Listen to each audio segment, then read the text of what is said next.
Welcome to Monday's edition of Big Blue Kickoff Live here on Giants.com as well as the mobile app. He's Paul Dottino. I'm Lance Medow. Good to be with you for the next 60 minutes.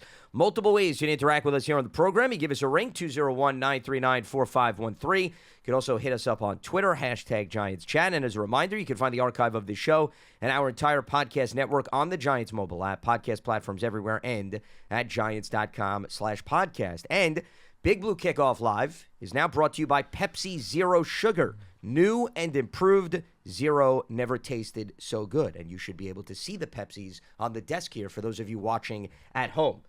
How about that? We are stepping it up here on Big Blue Kickoff Live, Paul. I'm so glad that we've got the video working again, because had you said that before the video was working, the folks would have been confused. They would have been confused. But now we're putting two and two together. The technology, the audio is cooperating. Isn't that great? We have interchangeable parts. Yes. Now it's playoff time as well. And we're going to get into the Giants and the Vikings. They're going to get the Sunday 4:30 p.m. Eastern kickoff game. So they are the middle game of the three on Sunday. We'll delve into that. A rematch, of course, from Week 16 when the Vikings edged the Giants 27-24 as a result of Greg Joseph's walk-off 61-yard field goal. But let's briefly talk about yesterday's regular season finale.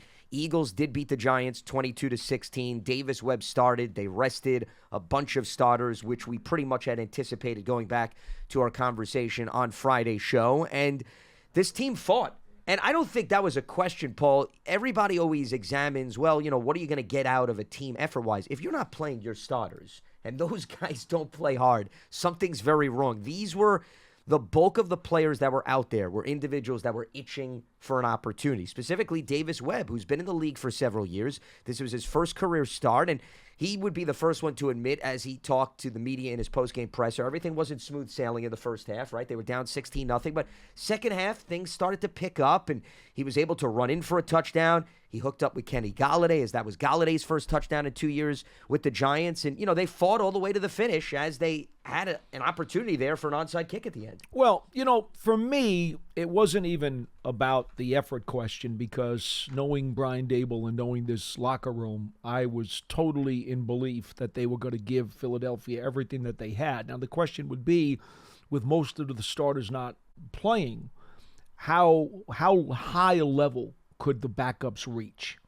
And I think it's fair to say, and we talked to Dave Spadaro on the pregame show on WFAN, and I had asked Dave, at what point do you think Philly would like to start getting their guys out of the game? Do they need to be 2 or 3 scores up? What's the deal?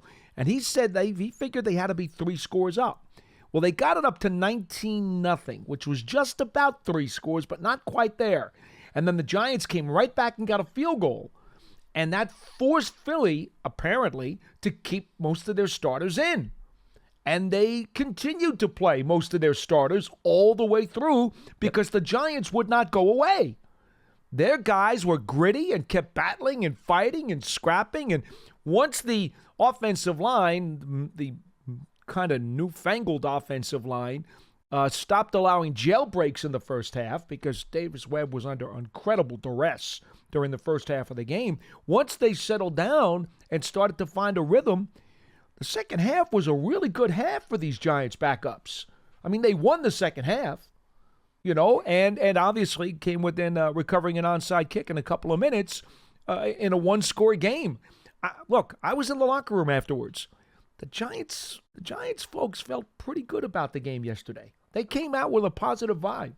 Well, they should, because guys got a lot of experience. And once again, guys like Davis Webb and Kenny Golladay certainly pleased in terms of an individual production standpoint. But you got rest. You didn't come out of the game with any injuries, which was also positive. So they'll have a fully healthy squad for the most part entering the Vikings game. And I know Adoree Jackson did speak to reporters in the locker room. He was asked, "You're going to play next week?" He wouldn't commit, but I said on the postgame show he's taking a page out of Brian Daboll's playbook, because when it comes to injuries, they don't reveal much of anything. I'm sure he is. But Adoree is going to be the player to watch now as we turn our attention back to the Vikings, Paul, because he missed the final 7 games of the regular season. He didn't have that game to maybe brush off the rust if he is ready to get back on the field. And all of a sudden, a bit of baptism by fire for him going up against one of the best wide receivers in football in Justin Jefferson. It's not as if you get any picnics in the NFL. Don't misinterpret my words. But you go from no activity in any games to now the top of the mountain. No question. That's some adjustment. And it really doesn't matter whether or not Jefferson's able to take advantage of that rust, he's going to be the guy. I mean, I don't think there's any doubt in my mind that Adoree Jackson is playing in Minnesota on Sunday, and he will give it his best shot. And I think we probably all agree that their chances are better with him in there, despite the rust, and Moreau on the other side, than going with Moreau against Jefferson, which we already saw what happened last time when Jefferson went over 130 yards. Yep, so did Hawkinson. And Hawkinson, really took advantage of the linebackers and the safety. So it's not just the Jackson's back, it's also McKinney back in the lineup too. You're adding two very important pieces to this secondary, regardless of whatever rust they have. These are two important pieces. And by the way, don't discount the run support that both of these guys provide. Yeah. Extra benefit. Well, speaking of the run support, I thought they did a decent job against the Eagles' rushing offense yesterday. Philly averaged 4 yards per carry. I'm talking about as a team. Granted, Boston Scott had another rushing touchdown, his 9th in 8 games, and Kenneth Gainwell had a few big runs. Miles Sanders, 11 for 33, and Jalen Hurts, they did a good job against him, but I don't think Jalen Hurts was 100%, and I think the game plan was, we're not running you, Jalen.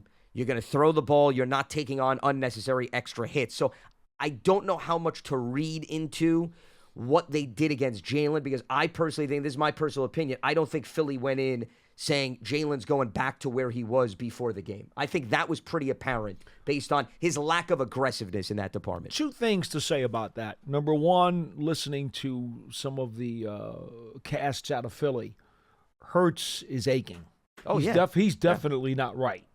Okay? Yeah, the optics didn't look great yesterday. And that's just too bad, because the playoffs are here, and you're just going to have to push through. Well, that's why they needed the bye. Okay. Because they don't have to play him next week. All right, so I'm not going to fully grade Hurts at face value off of yesterday, because I don't think he's close to 100%, but close enough that they played him, and they had to play him for 4 quarters because the Giants wouldn't go away. So that was an added benefit for the Giants, I thought. Now, here's what I will say. The Giants, with mostly reserves on defense, held the number 1 red zone offense at over 71% in the league to 1 for 5 in the red zone. Yep. Just stymieing them at every twist and turn into field goals. Now, you can tell me that Hurts wasn't right and that they were going to be a little more careful. He did have, I believe, he was credited with 9 rushes in the game. Was for he 13 not? yards, though. Right. Yeah. Right. Well, but see, here's the thing. 9 rushes for 13 yards is still 9 for 13. I don't care if Hurts is right or not. It was his shoulder that's banged up, not his legs. No, but I don't think they wanted his shoulder to get hit, though, Paul. So I mean, what I'm saying is they weren't going to run him 15 times, but he still had 9 carries and was not effective in doing so because the Giants' defense was very stout. I thought they did they destroyed Sanders. 30 yards on like 11 carries. 11 for 33. I mean, totally stuffed him. I think this Giants rushing defense, Jared Davis did a nice job actually too, just stepping in. Yeah, team high 10 tackles. But they showed so much effort. They were very stout. They were very resilient. They were very gritty. And the 1 for 5 in the red zone, I do take some stock in that, despite Hurts not being 100%, because you know what? It wasn't his legs we're talking about. And so I do think there was something to be said for that. That Philly had their starters in. Giants didn't. And they gave them a lot of fits. So, yes, I do think there's something involved. No, and I'm completely with you. Once again, that's why I start off with the effort, taking that game to the brink. The 9 for 13, I think you got to look back and say, was that to extend a play and then go down? Because I saw a guy that was sliding and not looking like earlier in the season where he would take on contact, Paul, and look to maybe get 3 or 4 extra yards. That might be the new reality. He might have to be that way going forward, no matter how far they go in the playoffs. Because if he's aching, and they said it on the morning shows, Hurts is aching. He's in pain. I don't think he's going to be too anxious to be lowering that shoulder anytime in the next month. No, and that's why I thought that was my biggest takeaway from Philly. Not to take anything away from the Giants, it's just to put things in perspective that maybe the dynamics of this Eagles offense does change if he's not even 85 to 90% for sure. coming into the divisional round. I said since the whole offseason, Philly was the number 1 team in my NFC power rankings. Not that I make them, but they were my NFC pick for the Super Bowl. They're not now. They're not. I'm sorry, just not the case. San Francisco is at the top of my NFC list for the power rankings. Well, they're playing better football right now. There's no question. Absolutely no question. Philadelphia was not very impressive yesterday. The Giants really socked it to them. Yeah, well, and that's why I go back to what does this mean for the Eagles moving forward? Not that the Giants are worried about that until maybe the opportunity presents itself to play them again. But Hurts' running ability is such a key ingredient in that offense. And that's why I think the Giants' defense was so successful, because when you don't have to worry about Hurts running or passing on every play and he's leaning more on the running backs, it's similar to, Paul, the best parallel I could give you is the Baltimore Ravens. The Ravens and the Eagles, to me, are identical, where when Lamar's on the field, right, they are a completely different team yes, than when Huntley's on the field or Anthony Brown, who played yesterday against the Cincinnati Bengals, because it takes so much strain off you as a defense in what you have to be concerned about. Mm-hmm. So if the Eagles don't showcase that facet of the offense, and you take away the Eagles' rushing attack, and now you become more of a pass-happy team from Philadelphia's perspective, maybe you have a little bit more of a chance to contain them. It absolutely takes a couple of bullets out of their chamber, if that's the analogy that you'd like to use, and it certainly makes them a hell of a lot less dangerous. I will say this, too, okay? On the other side of the coin, because I don't want to let this go unnoticed, Davis Webb played a hell of a second half. And I thought it was a really cool thing that they did for him to give him the start. I thought he played well. He navigated things well. He showed a lot of poise. It was a jailbreak in the first half, and he still managed to get out of the game with no sacks allowed. Because his mobility, by the way, I think surprised a lot of people. Well, he ran 14 yards for a touchdown up the gut, and he took Reed Blankenship for a ride with him. Wasn't that cool? Yeah, it reminded me of, and I tweeted out the video of this. You remember Week 3 against the Falcons last season, Daniel Jones on Grady Jarrett for a two-point conversion? That was the first play that came into my mind. Well, for me, it was the debut that Jones had against the Bucs on the quarterback draw when he ran into the end zone. Not because he barreled anybody over, because they didn't on that play. Yeah, well, I was thinking of barreling a player over. Parted like the Red Sea, and he just took off, and nobody was going to stop him. Yep. No, that's a good example of it did that for Davis Webb. He saw the alley, and he was like, wow, his eyes grew bigger. But I was looking for the comparison of a quarterback taking on contact and saying, I'm not running away from this guy, I'm running into this guy. Yeah. And Jones did the same thing to Grady Jarrett. So that was the first thing that popped Webb was not going to be denied. No, not at all. No way. Listen, if you wait this long for your first career start, and highly unlikely you're going to get another opportunity, at least in the near future, you might as well lay it all out on the line. Mm-hmm. And his family was there. So it was a really good, feel-good kind of day for Davis Webb. In spite of the fact that the Giants did not win, and he himself comes right out and says on the post-game press conference, especially in the first half, I didn't do enough to get us a win. Absolutely. I mean, he gets it, man. He gets it. He's such a good dude. Yeah, that was the first thing he acknowledged during the presser, that he wasn't throwing a parade for himself, and they weren't getting the Canyon of Heroes prepared in New York City for his performance. Right. He was saying, listen, he was grateful for the opportunity. He could have played a better first half. He even said he wanted to get Kenny Golladay more opportunities, because he talked to him in practice and he said, Kenny, you have one-on-one coverage. I'm going to give you something to work with. And he did. It came all the way at the end of the game. And that brings me to something else that I want to get out of the way before we open up the phone lines, okay? Because I know there's a lot of callers that are going to now throw out a million, gazillion Kenny Golladay questions. Kudos to him. It was a great one-handed touchdown. It came against his former Lions teammate, Darius Slay, similar to Davis Webb. It was one of those feel-good moments. Brian Daboll, went after him and went next to him on the bench. They had a talk. You saw the teammates' reaction. All positive takeaways, which I think speak volumes of Kenny Golladay, the person. And before you say anything else, in the locker room after the game, Kenny Golladay was not very celebratory. He was happy. He was pleased. He was proud. But first thing he said was, I was so happy for Davis, because I know that was his first start, and I wanted to make that play for him. I mean, talk about, selfless. And I think what that did was that emphasized what we've talked about on this program a lot. This is not Kenny Golladay, the person. This is not a guy that has had an ego that has gotten in his way of production. Has nothing to do with that. So what I wanted to emphasize is Golladay played all 63 offensive snaps yesterday. He played 100%. That is miles away from what he normally had been getting in previous games. Correct. Right, Paul? We would come on, we do every Monday show. You throw out, he played 2 snaps. He played 7 snaps. I mean, the percentage is night and day. Yep. So the reason why I'm throwing that out is, this is not to take anything away from Kenny Golladay, but the reaction after a game like this is people are going to be like, okay, well, is this scratching the surface of what's yet to come? Did Isaiah Hodgins play yesterday? Did Richie James play yesterday? Slayton only had 3 snaps. There was a reason why Kenny Golladay played 63 offensive snaps. Now, to be fair, Coach Dable was asked about that and said, can Golladay... During his Monday yes, Zoom session. this morning. Correct, yes. Can Golladay be part of the payoff mix going forward? And he says, what was look, his reaction? He said, I'm proud of that guy. I'm proud of all my players, but I'm proud of Kenny Golladay. Then went on to say, let's see what happens at practice this week. He works hard, and we'll figure it out.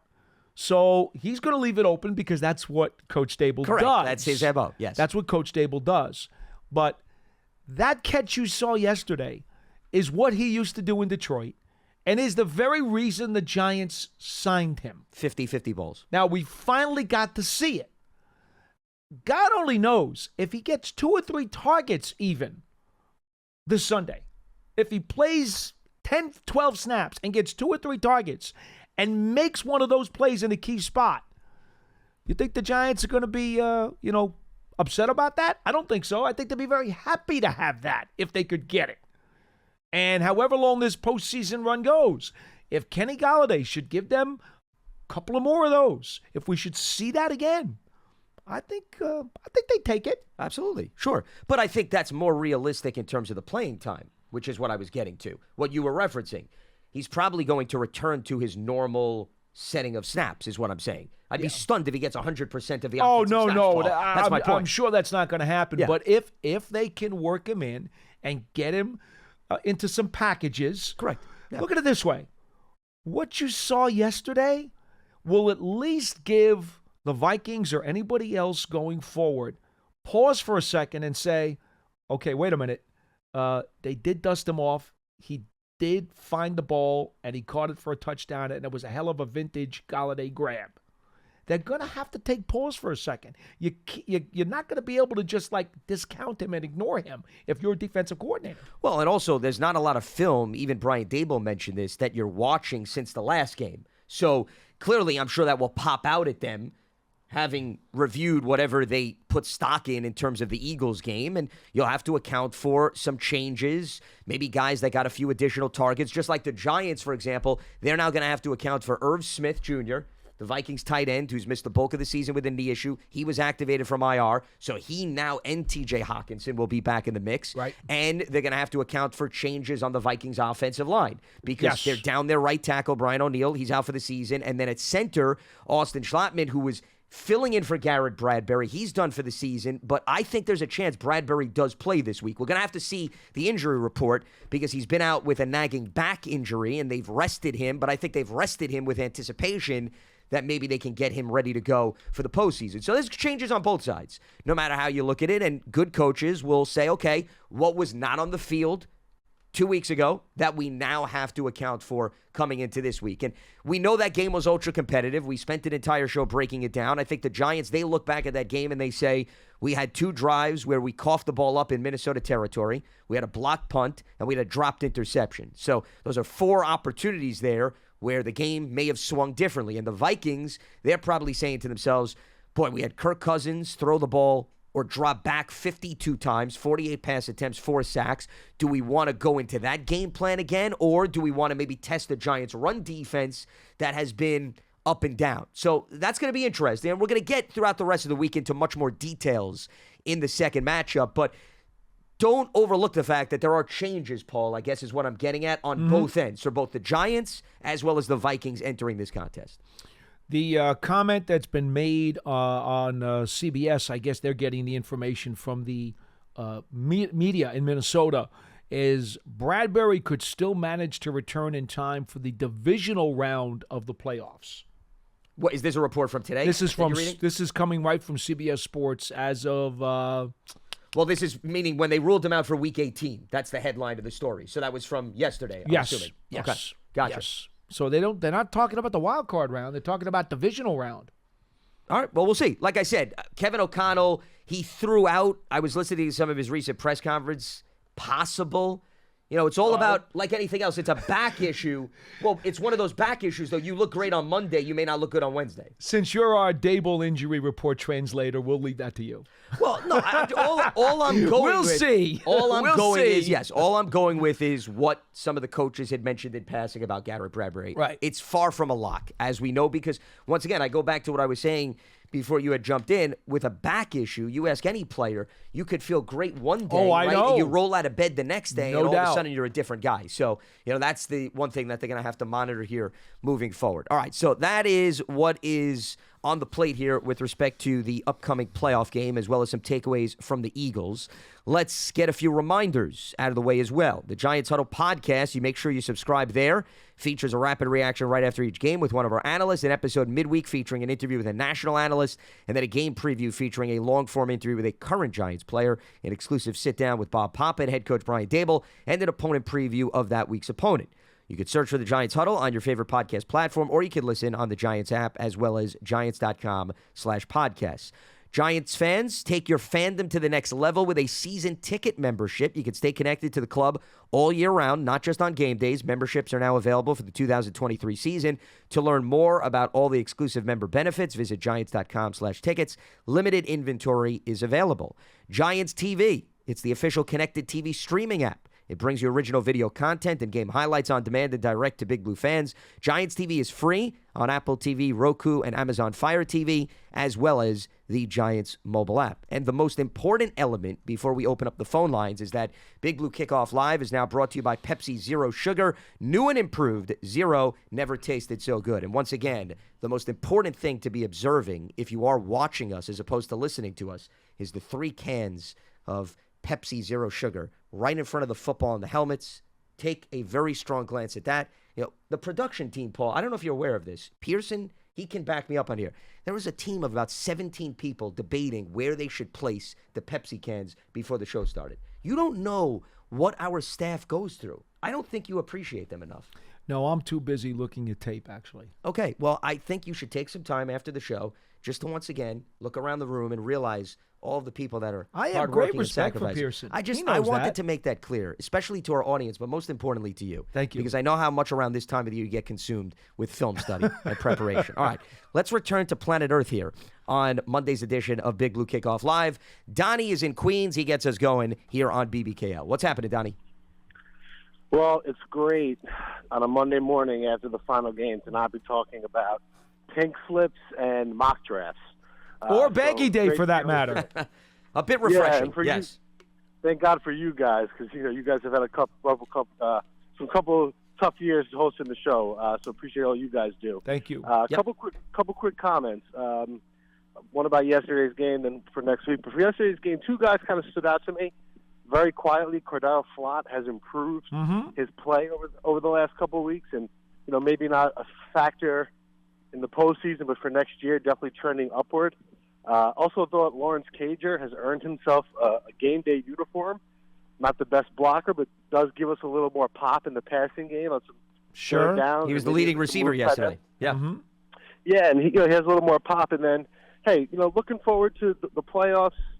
It's not impossible. It may be improbable, but Lance, you always say, success is not necessarily linear. Things don't always translate. Schedules changes, injuries, players age. So don't go into this just being happy we're here. There is nobody in the NFC that is unbeatable. There's tough matchups. There's more talented teams, but you take it one game at a time, one tipped pass at a time, one fumble at a time, and anything can happen. So let's enjoy the ride and go Giants. All right, Donnie. Appreciate the phone call. Can I add one more guy into that mixture of folks that he was highlighting? Because Pinnock had himself a bit of a stung shoulder and had to leave the game, Dane Belton had a ball go through his hands that could have been picked. Then he did have an interception in the end zone. Yep. And remember now, during the last month or so, his playing time has decreased as Pinnock's has gone up. Well, now I don't know what Pinnock's availability is going to be. Coach did not address him today. But if Belton has to play more in the Vikings game because of the sub packages that they may use, I suddenly feel a little bit better about the way he rebounded in getting the additional playing time yesterday than when he originally came out of the lineup about a month and a half ago. Well, I think if you ask all of the players that got opportunities yesterday, they were reminded, hey, nothing's guaranteed week to week in this league. Go out there and ball. And I think a lot of guys did. They went out there. A lot of guys treated, I mean, let's face it, this was their Super Bowl. Right, Paul? I mean, some of these guys, the playing time's going to completely decrease next Sunday when the starters are back and they're playing the Vikings. So there were a lot of players on the Giants side that looked at this as their one glory opportunity this season. Well, they worked hard. You know, Dable told all of them, at some point in time this season, we're going to need every one of you. And even if it came down to the final regular season game, guess what? They were needed. And I don't think anybody could dispute the fact that those guys left it all out on the field. In some instances, especially along the backup offensive line, you know, they had their issues, no question. I'm not gonna, say no. They were the first string Philadelphia Eagles, defensive line, had some of their ways with the Giants' backup offensive linemen, but it wasn't because they didn't try. Those guys were giving everything they had yesterday. It was very admirable to watch. Well, Philly's defensive line finished with 9 quarterback hits. They only got 2 sacks, as you mentioned, but the 2 sacks came against Lawrence Cager, who was attempting a pass on like a Philly special. And a fake field goal. And Jamie Gillen, yeah. So Davis Webb did not get sacked. And remember, we were talking about this on the pregame. The Eagles needed 5 sacks coming in to break the Bears' single-season record in 84-72. They had 68, so they fell too short of it with 70. In fairness, though, they had the extra game. So, to me, the Bears are still the record holder because they only had 68, in 16 games, whereas the Bears had 72. So, I still would have considered Chicago the record holder. But, you'd figure 6 sacks at least in each of the last 5 games going up against the backups. You're Philadelphia's defensive line, Paul. You're coming into yesterday's game. You're saying, we're going to get this record. Again, a lot of credit to Davis Webb. He had a lot of running around to do, especially in the first half. Yeah. And I don't think a lot of people expected to see him get around that well. Well, he avoided and eluded would-be tacklers, and that prevented them from getting sacks. Now, he had an intentional grounding on a play, for example, but he got rid of the ball as opposed to giving Philadelphia opportunities, to your point. And that was a big difference. Let's reopen up the phone lines. We check in with Joe in Pennsylvania here on Big Blue Kickoff Live. What's happening, Joe? Hey, guys. Just looking at it all this going on from yesterday and going on to the playoffs is just the cherry on top, so really and truly. Yesterday, I really was. I was happy with the way our secondary played. The receivers, like Cager and that was fine. But Webb did show me something, you know what I mean, really and truly.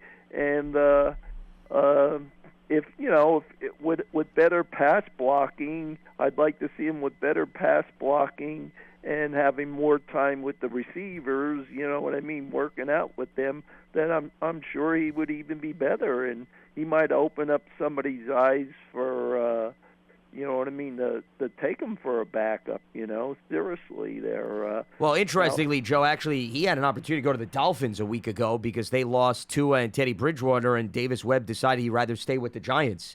So other teams are aware of Davis Webb. He's been in the league for several years. I don't know necessarily if one performance alone is going to change the minds of other teams, but he's already on their radar, especially if he got an opportunity with the Dolphins come calling. When you consider a guy like Hobbs was playing a must-win game for the Titans the other night, and Dobbs, you mean? Yeah, Dobbs. Yeah, I'm sorry, Dobbs. Yeah, I was like Hobbs. Okay, Hobbs. I was thinking of the Natural, Robert Redford in The Natural.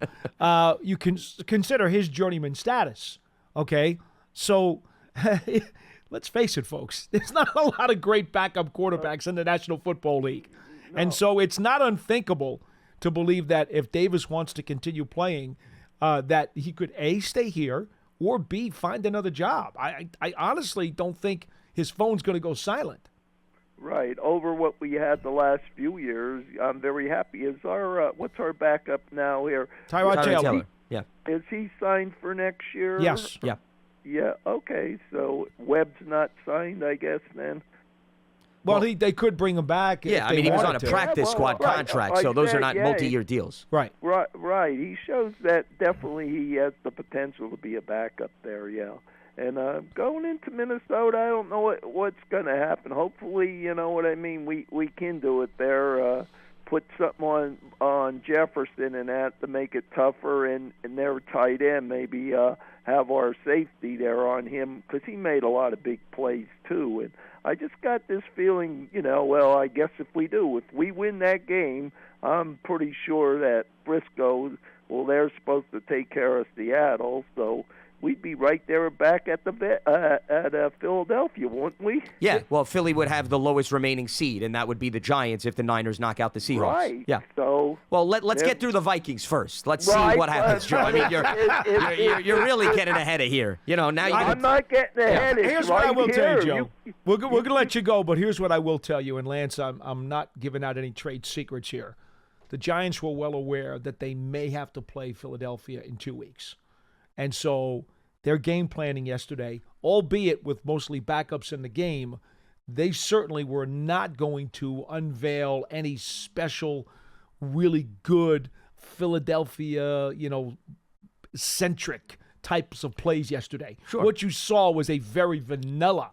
Well, and I think the game Eagles plan by approached it the Giants. same way too, Paul, I would argue, because Sirianni spoke after the game, and the media was pressing him on just the overall offensive performance and game plan, and he said, hey, our priority was we wanted to win this game, lock up, but we also were thinking about things down the road as well. I think both teams had that on their they had mind. to pull back a little bit because they knew they were in the playoffs. I mean, the seed is one thing, but they knew they were going to advance. Exactly. So, yeah, they definitely, shall we say, skimmed their playbook. And here's the thing. In terms of the point about the Vikings and Jefferson, if you go back to the first matchup, and we just talked about some questions on the Vikings offensive line, the best way to counter Jefferson, Thielen, and the tight ends is for your pass rush to win. And then you don't put the onus on your corners, right, and your safety. So that, to me, is going to determine the game. How successful can the Giants get after Kirk Cousins? Okay, so now think about this for a minute. The Giants played the Vikes a couple of weeks back. They didn't have Jackson. They did not have McKinney. They're now, we believe, both back. Leonard Williams left that game very early with a burner in his neck. Coach says he's supposed to be practicing at least on a limited basis on Wednesday. They also lost Ojulari very early in that game to a sprained ankle. He took this past week off, and Coach says he's expected to at least be limited at practice on Wednesday. So think about that. Second half, no Leonard Williams, no Ojulari. Very important factors to the Giants' defensive front. And now also you get McKinney and you get Jackson. That's basically 4 really, really good defensive players added to this mixture coming up Sunday in Minnesota. Just wanted to throw that equation out there for you folks in case you hadn't kept track. Well, and they had 11 quarterback hits, regardless of all those movable parts. And they had 4 sacks. Yeah. And that's what it comes back to. Now, with that being said, the Vikings still put up 27 points. So, it doesn't end there. But if you're looking for ways to counter that. Block punt gave him a real short field. Sure. No, absolutely. But I think it comes back to, can they set the tone up front? They do that, then Kirk doesn't have all the time in the world to throw the football down the field. And that's clearly going to change things under those circumstances. So, former Giant news up there. Yeah, well, do you really think that's surprising news? It's not surprising, but he is about to turn 71. He's one of those lifers. And we're talking about Bill Belichick. It's been confirmed he's returning as the New England Patriots head coach. I know a lot of you were on the edge of your seat. You were concerned. You were nervous. So I'm glad that we were able to break that news here on Big Blue Kickoff I go back a long way with Belichick, so I'm happy for him. Well, I didn't even realize we had reason to be worried about him. How about that? Well, I think anytime you get up in that 70 ballpark, it's a year-to-year thing. Yeah, I don't see Belichick hanging the jersey up for retirement anytime soon. Let me put it that way. Something tells me he still has the hunger and the itch factor. Very well might. And that's why I believe so. I'd say it'd be news if the Patriots all of a sudden decided that they were parting ways with Bill Belichick. That's not going to happen. Would be something that would be completely different. All right, let's head back to the phone lines. Rob is in Yonkers joining us here on Big Blue Kickoff Live. What's happening, Rob? Hey, guys. How you doing? We're doing all right. What's on your mind? I can actually say today's a Monday that the Giants lost, and I don't feel angry at all. Well, they had nothing to gain, so I'm sure that helped. No, but I think I said we played so good. I understand we lost, but I feel we played a really good game.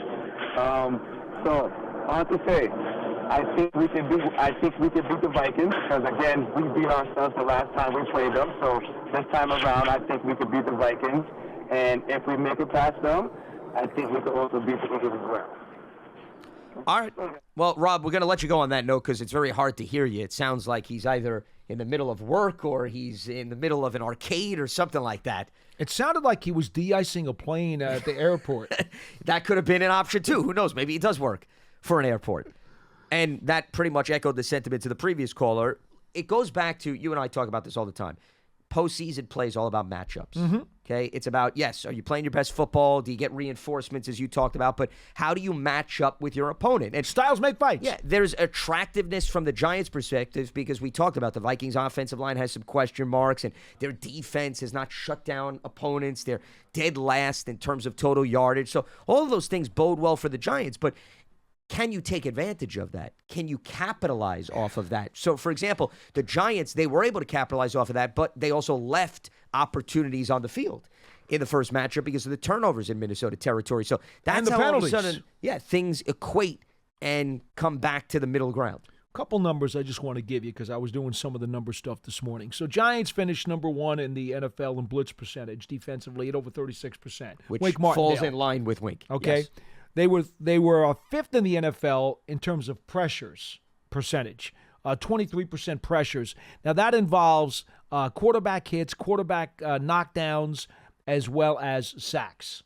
Okay? That's how you affect and that's what Wink talks about all the time. He's concerned about pressure percentage more so than he is actual sack numbers. But the Giants did wind up 13th in sacks, Lance. 13th. They had 40. They did it. They got over 40. And, that's always the number that I talk about. You got to be like in the low to mid 40s to be an effective pass rush. So they did do that, coming on strong in the second half of the season. Yeah, specifically in the second half. 106 quarterback hits, which was 8th in the National Football League. So, yeah, if you're the Minnesota Vikings, the last thing in the world you want to do is face a team that's got that kind of force and ferocity in their defensive front. That's the one thing Minnesota doesn't want. They don't want to play a team that's going to throw some haymakers and punch you in the jaw. The Giants do that.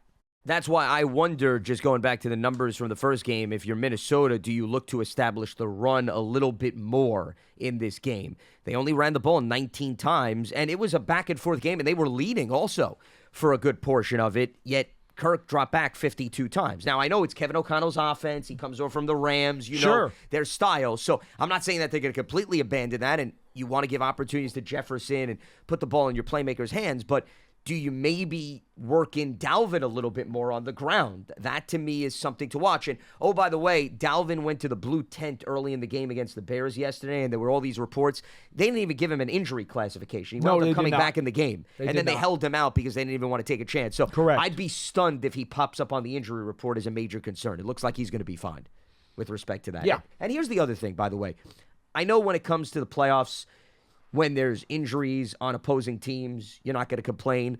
But I think for the sake of conversation and narrative, you want to play a team at its best because you don't want there to be some questions about, oh, you got this team when they were not fully healthy. I think if you want to prove to the world that you're legit, you bring on their best punch. That's at least how I look at it. Maybe, everybody else is looking for breaks here or there, but if this time of the year, I think you want to prove that you can match up against the full force of the opposition. I look at it. You play who you play when you play. Oh, you have no control over and it, that's of course. It. Yeah. You go against who's put in front of you, and it's your job to do your best to get through them. And that's the name of that tune. That's it.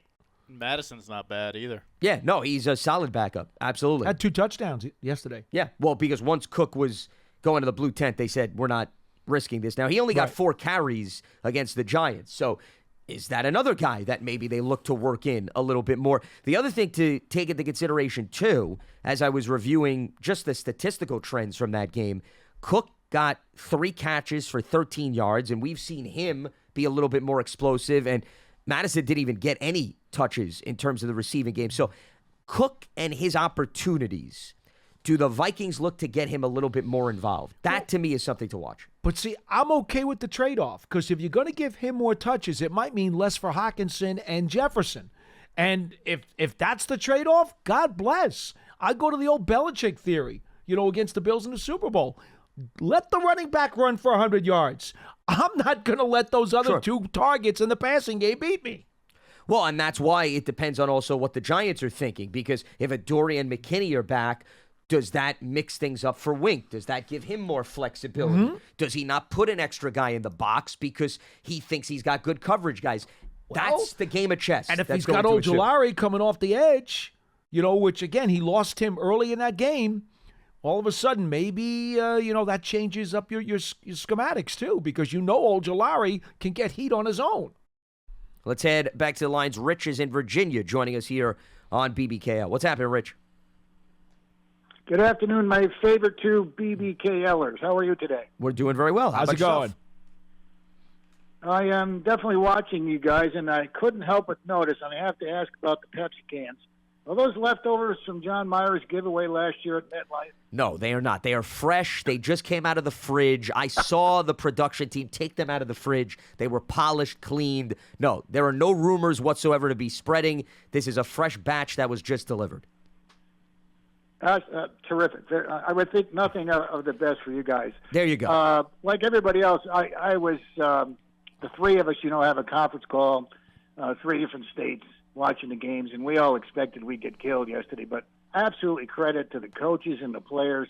For those kids that were out there yesterday, third and second teamers, just played absolutely tough with the number 1 seed in the NFC to the a team that has given us fits for years. And I was really impressed with Gates at center, Flott, and even Davis Webb. So, and happy for Kenny Galladay and Webb. That was terrific. I have a question for you, Paulie. I assume you were at the game. Yeah. We noticed, and we wanted to get your feedback because you were there.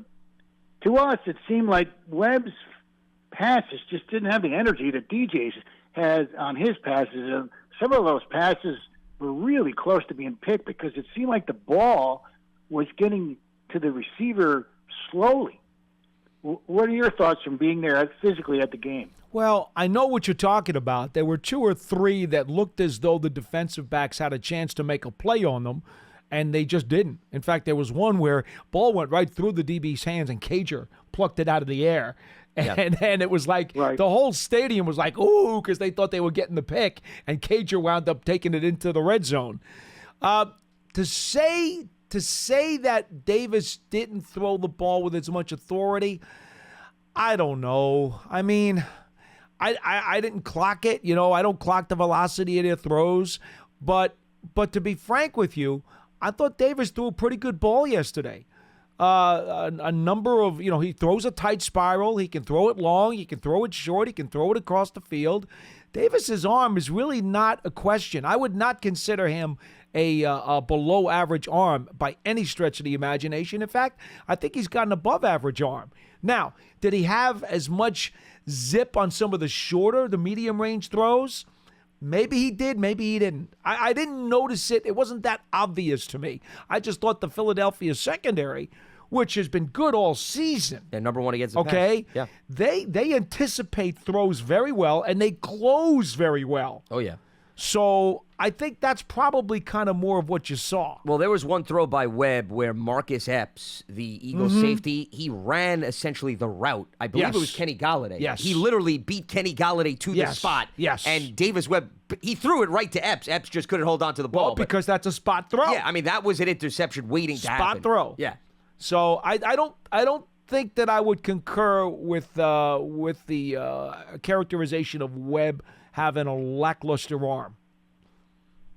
Okay, well, I appreciate that because you were there. Well, we are, as I told my colleagues, we went through this since the early 60s and enjoy every minute of this week with every podcast and everybody because it's not often to get in the playoffs. So one last thing, too, for the people who maybe not as experienced as us, and just flash back to 2007 and 2011. Just for those fans, remember, it's not the best team that always wins in the playoffs. Sure. It's the team that's playing the best. And also right can now, execute too, because remember that Packers That's playoff game that people forget in 11, Green Bay was the best team in turnover differential. Right. And all of a sudden they had one of those games where they coughed the ball up nearly as many times as they did the entire season. So you have some of those out of character performances. We've seen that. Well, I think yesterday is a tale of the tape because, they showed a lot of heart and character like all year. And we're just, I'm just tickled pink. I'm enjoying every second of this. Love the show. Keep up the good work, Rich. and have a great week. You got Thanks, it. You Rich. as well. Appreciate the phone call. He's got a whole conference call. I wonder if there's a Zoom session involved in that. Do they get on the computer screen? Do they do it over the phone? I'm fascinated. Next time we have him on, we have to ask follow-up questions. Maybe there's other Giants fans that want to jump on that conference call. Sounds like he wants to steal our game day ratings. Well, apparently he's running his own podcast. Yeah, he's running his own podcast with his boys. They just don't broadcast it to the world. But, I could have envisioned them in a Zoom session having visual aids, breaking down film. You should get involved with that, Paul. Your people should talk to their people. With all due respect, and I have no idea how old he is, but they don't claim. Well, he said what? They've been doing it since the 60s. Yeah, I they thought he claim said to in go passing. back to the Tittle days. So Okay. I'm picturing the Muppets who used to sit in the balcony of the theater during the Muppet Show. Yes.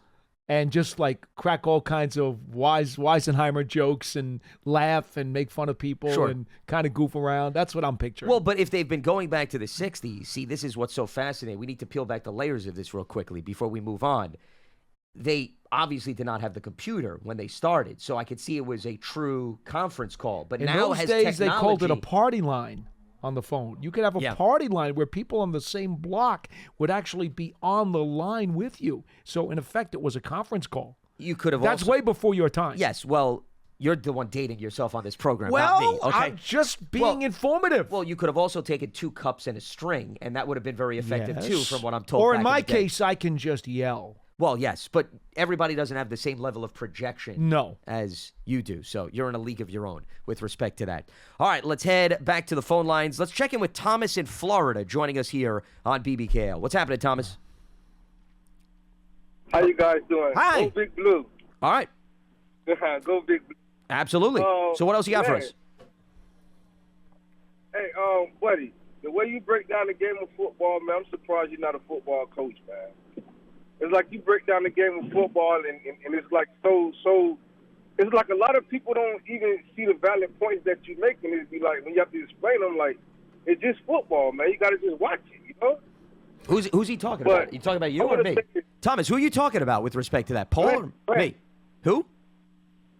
Huh? Who are you referencing? I didn't hear it. Lance or Paul? Yeah. I thought he was talking about Howard Cross or, No, I didn't or get the Jonathan name at the beginning. Casillas. That's Yeah. what I No, thought he no, was no. talking about.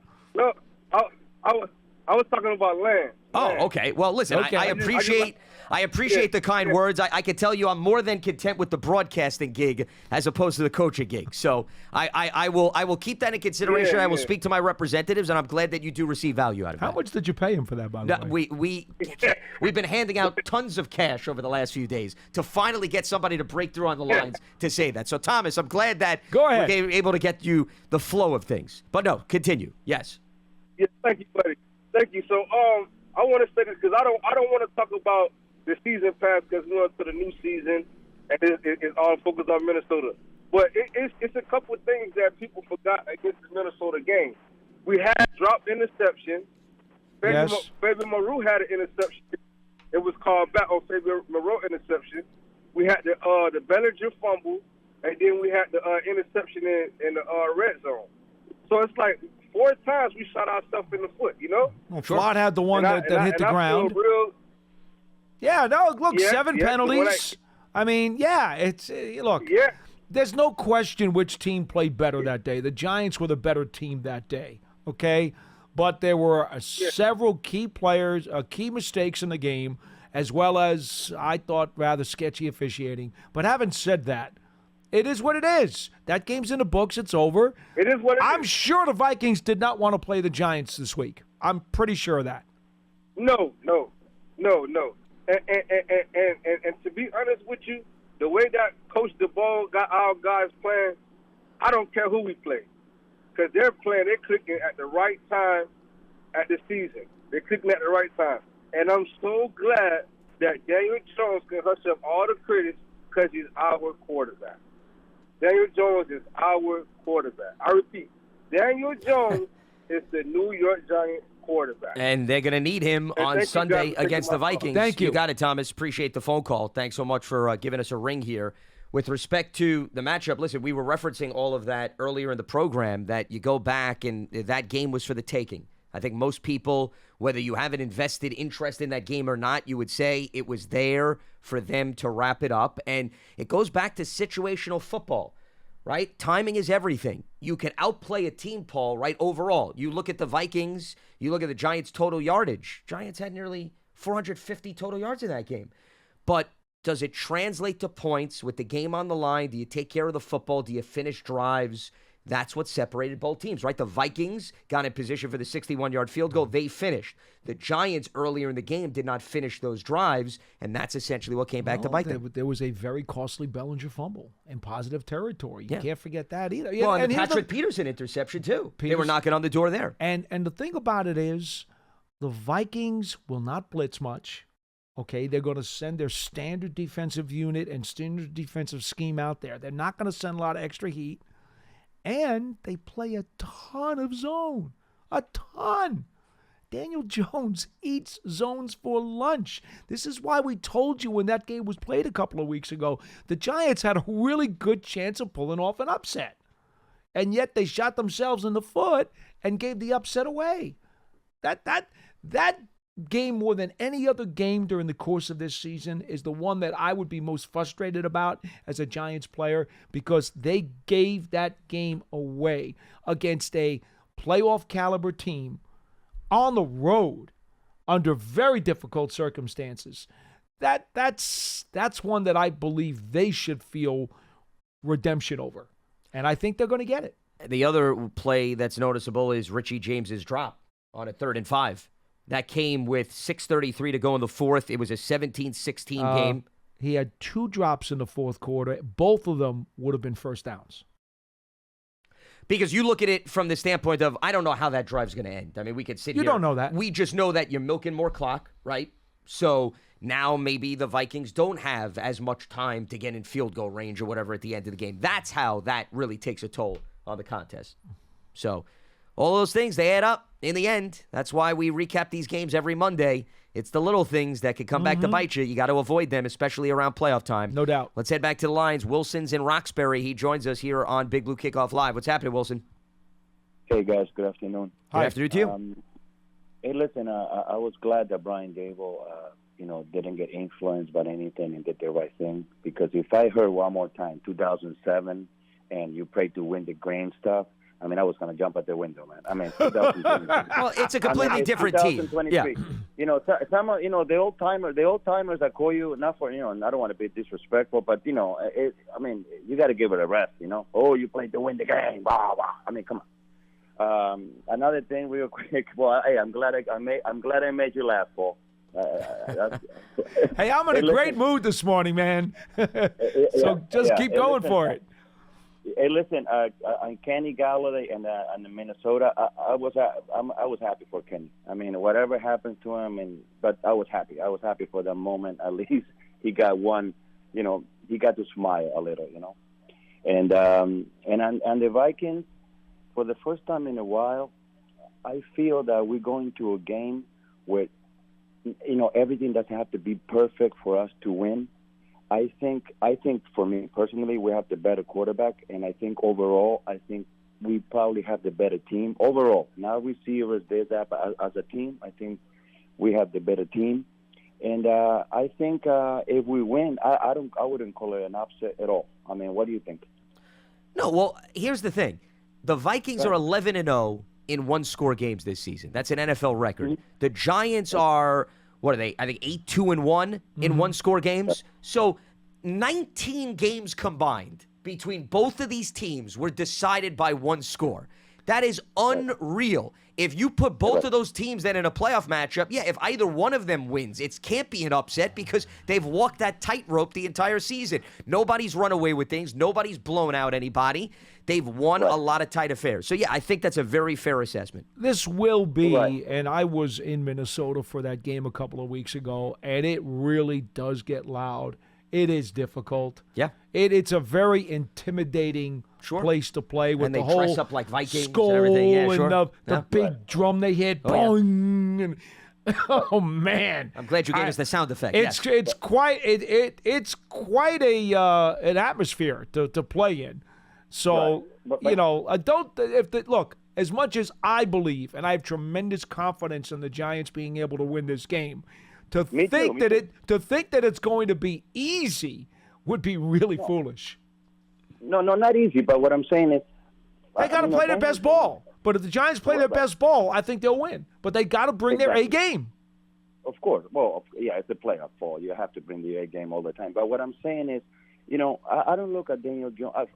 The past 3 years of Daniel Jones, I throw him out the window because you cannot. He's a different quarterback. He's not the same guy. It's not the same guy.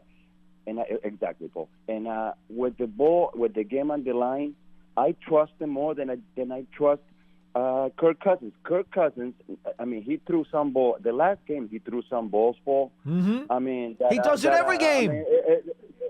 Cousins does it every game. He's going to give you interceptable throws. He does it every game. Exactly. And I think Daniel Jones, he might. I can just see him just scramble for a first down or a touchdown. There will be a backbreaker. I mean, I'm hoping, but I really do, for the first time in a while, think that we're going into a game where we actually have, I think we're the better team. And the ball can bounce every way, whatever, but I think we're the better team, and I really do think that we're going to come up with the victory. Obviously, appreciate talking to me. But thank you, guys. Appreciate the phone call, Wilson.